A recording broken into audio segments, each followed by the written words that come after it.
Okay, y'all, sit down. Sit down, sit down. Hi. Welcome to the International Parasocial Relationship Council of North America and the rest of the world too. I am your chapter president. Today we are going to be discussing our internet cousins, our internet sisters, our internet besties, Keke Palmer and Halle Bailey. I know. Sit down. Sit down. Yes, girl, I see your little mermaid doll. Okay, put it away. Girl, I love your Keke Palmer t-shirt. Yes, you are putting the para back in parasocial. Anyways, if you have been existing on this plane of existence in this 3D realm through my third eye, through your real eyes, you've already seen the drama that went down on the TL. Okay, so basically what had happened was Keke Palmer, who is basically the people's princess for reals, Ice Spice, cut the tiara in half, keep half for yourself, give the other half to Keke. You can share the crown. Scooch over. It's like, stop. Keke Palmer attended an Usher concert. She was wearing a bodysuit, but it had like a sheer thing over it. You could see her backside, if you know what I mean. And her boyfriend, the father of her child, he took to Twitter and basically was like, your mom, mothers, and wives should not be dressing like this. And of course, as the drama was happening, a lot of other relationships were catching strays. A lot of other relationships were getting brought into the mix. People were talking about Issa Rae and her husband. People were talking about Beyonce and Jay-Z. And people were certainly bringing up Halle Bailey and her boyfriend, DDG. Now, what is interesting to me about Halle, DDG, Keke, and her man, his name is Darius. It'd be nice. But sir, why did you tweet that? Okay, sorry, I'm getting ahead of myself. Log off. No, focus. Keke, Darius, and Halle and DDG, what's interesting to me is that their relationships kind of have that same dynamic where we love her, but we don't see it for him. Now, when I say we, I mean, again, I'm talking about the internet at large. The people who are members of the International Parasocial Relationship Council of North America and the rest of the world too. I'm gonna let you write what that acronym is in the comments because I'm not the one who was in Aquila and the Bee. Okay, I cannot spell. So I don't know what that acronym is. Y'all put 2 and 2 together and make 4. Please. But this type of relationship dynamic, it has a certain timeline that it seems to follow. And we're gonna break that timeline down here today. Yes, it's giving history class. Oh, timelines, honey. And we're also gonna just kind of dive in a little bit on each of their relationships. I'm gonna give you my opinions on things. You know, you already know what it is. I'm gonna give you my unsolicited opinion. The first part of the timeline, we're gonna call the sorry to this man, I don't know who that is, part of the timeline. Now, this is where we find out that a female celebrity is dating some man. Now, most of us who are fans of her do not necessarily know him. We're not necessarily familiar with the work, if there is work to look at.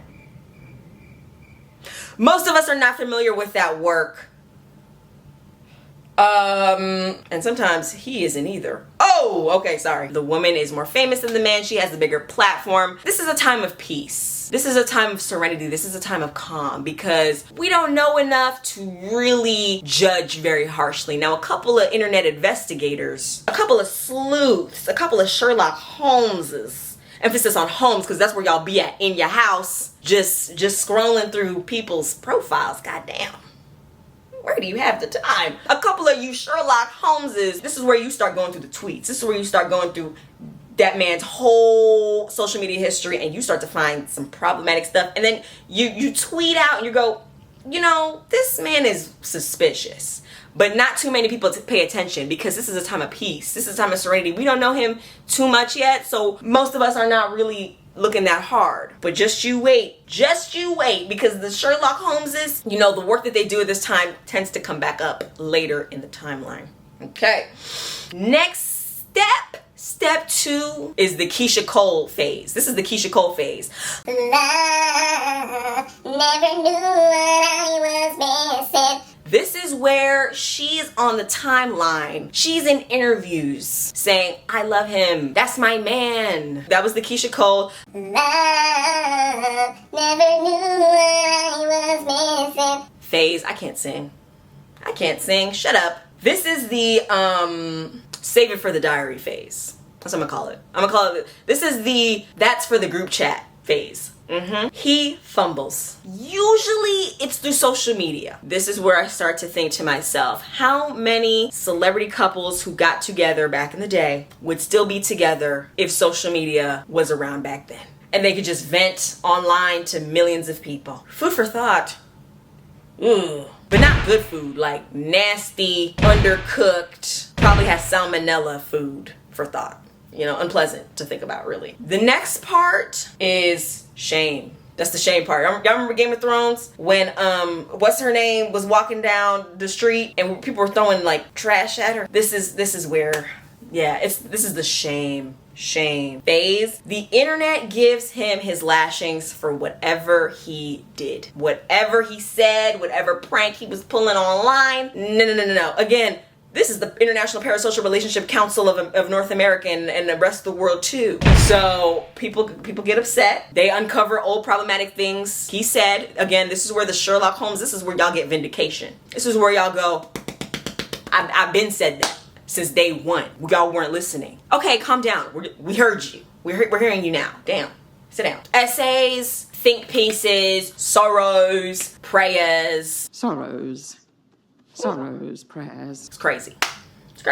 Now we're moving on to the bombastic side eye phase. Because of his actions, because of his tweets, the woman's taste and politics, morals, unfortunately get called into question. Oh, no. Unpleasant. Oh, it looks like your man is a misogynist. So you're all about feminism, but when it comes to Jabari, you know what I'm saying? When it comes to Jerome, when it comes to Tyrone, we're making exceptions. Not good. Not good. Unfortunately, the female celebrity, sometimes she catches side eye, but he definitely catches the brunt of the bombastic side eye. We're side-eyeing him for the rest of eternity, basically. And that's the timeline. Thank you. When am I gonna get my own History Channel show is really the question. When am I gonna get invited to talk about Cleopatra's dating history? Let's get into that. Oh, let's get into Greek history. Let's get into Greek mythology. Zeus? If Zeus had a Twitter account, oh, my Percy Jackson girlies, my girlies who had a Greek mythology unit in middle school, English class. If Zeus had a Twitter account back in 200 AD, in 150 BC, bro, wow, like that would have been crazy. But anyways, I'm gonna save that rant for another day. Now let's get into my analysis of these two relationships in particular. Now let me start by saying that the only people who really know what's going on in a relationship are the two people in a relationship. I'm talking about monogamy, by the way. Okay, polyamory, not in the room with us right now. The only two people who know what's going down is the two people in the relationship. Period. For the most part, I'm team mind my business until you make it my business. Now this is where Darius fumbled. This is where Darius messed up. Why are you tweeting your relationship argument to me? You didn't at me, but you added me. You know what I mean? You didn't at me, but you added we. You feel me? Baby, this is Keke Palmer. Yeah. Literally, if he had just kept his mouth shut online and just, privately called Keke, just send that to her. Why? Now why am I in it? Damn, not even Twitter circles. You could have made a circle real quick. It was just you and your homeboys and Keke, and then you could have Keke'd with them in the circle. But that would have made too much sense. I feel like people were, and I was doing this too, I was like looking at this interaction between them and I was like inferring other things. I'm like, well, do you really have a problem with her wearing that when you were filming her wearing this other outfit a couple weeks ago when you were praising it, and now it's a problem, and maybe y'all we're having an argument, that we don't know about, and this was like the straw that broke the camel's back, and then that's when you tweeted that. Because you were being extra petty that day. And I was writing a whole novel. Like, I was becoming a Wattpad writer before my very eyes. And I was like, I'm not doing this. Whatever arguments you have, I should know about it. So Darius, that's it. That's all I gotta say. Goodbye. Next. Now, Halle and DDG. That's an interesting one. DDG, you know, he wants to be a rapper. That is his aspiration in life. It's good to have dreams, kids. It's good to have dreams and to chase them. My dream is to be DDG one day. Mommy, when I grow up, I want to be DDG. Woo! But what he mainly has a following from is from him being like an influencer, from him being a YouTuber, from him doing Twitch streams and all that other stuff. Now the thing about these social media, these like vloggers and you know, these people who put up cameras in their rooms and talk to them like it's real people because they're trying to hide their insecurities and avoid talking to people in real life, so they share their opinions online like losers. What I noticed about these people who get into relationships is that suddenly it becomes this balance of like content versus boundaries. Because DDG, it seems like he says things to get attention. Sometimes he's just trolling, he's just trying to go viral, because again, this is his brand and he also wants to be a rapper, so he needs to get attention for his music, on his music and stuff like that. And it's like, you're willing to say things that make people dislike you as a boyfriend of Halle Bailey in order to get views, because to be honest, his target demographic thinks it's funny. They're having the time of their life over there. They're laughing, they're kikiing, no Palmer. So he's not really losing anything by saying what he says. Because I think the DDG hate started when he basically insinuated that Halle was cheating on him, but it was like a prank. I don't even know the details. Ugh. So to us, he's being immature. To his fans, that's their internet cousin, that's their internet bestie, that's their internet brother, that's their people's princess. I feel like people are gonna take what I just said and they're gonna be like, that was shady. What is shady about being a princess? Halle Bailey's a princess. Social media and social media behaviors are a huge factor in the longevity of relationships, and also in the longevity of whether or not these two people have it couple status, or whether or not their relationship is seen as aspirational in any way, because social media is where a lot of reputations die. Reputation, Taylor's version. I know nothing about Taylor Swift, but I know Love Story is a classic, and I know Reputation is the name of one of her albums. That's it.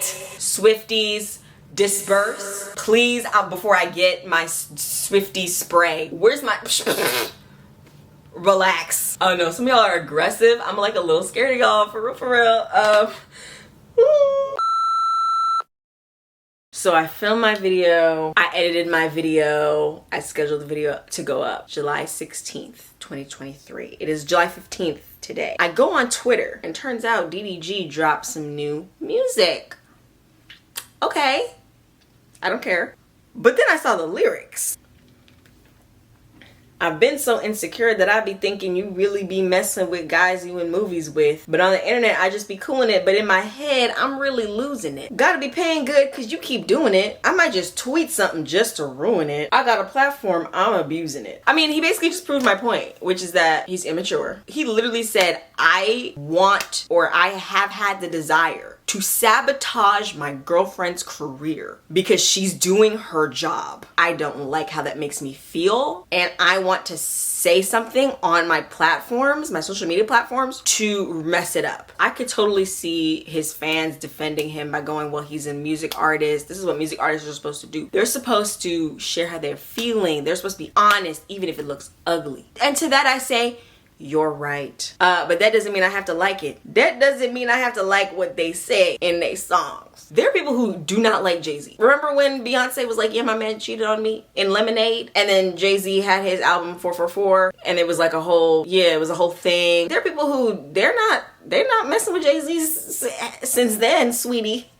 You can be honest, we don't have to like it. If I'm, really trying to be empathetic. I can understand how someone who's dating an actor would feel some type of way when it's time to promo the movie and your partner and their co-star have really great chemistry and it makes you feel some type of way. I can see that. I mean, literally every time two actors who have great chemistry do a press run, people are in the comments talking about, I know their girlfriend at home must be sick. I could never date an actor. This is crazy. Like, we've all seen it. So I can understand that. But to go so far as to be like, I literally had the desire to to ruin your career. Let me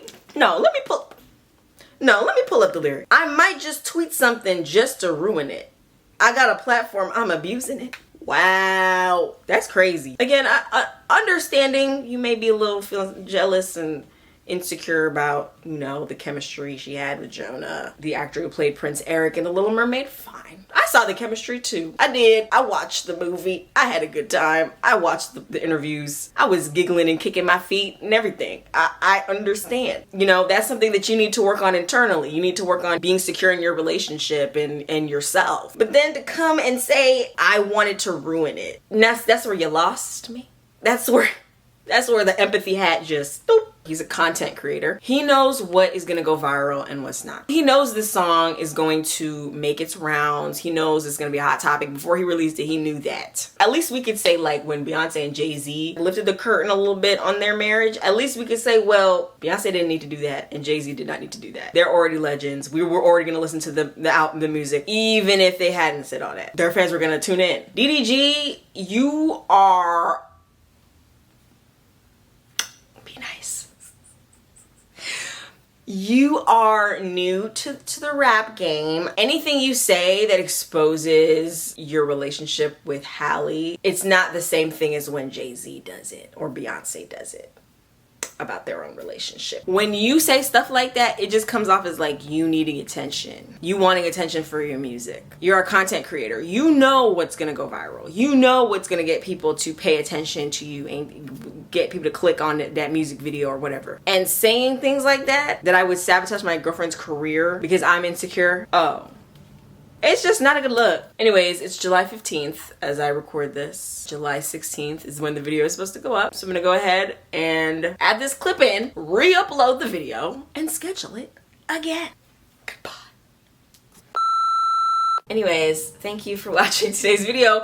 Let me know in the comments your opinions on social media and relationships, celebrity relationships, the dynamic between couples who maybe have a similar celeb status versus couples who one is way more famous than the other one to the point where the other one literally has zero media training and doesn't know to go back and delete their problematic tweets.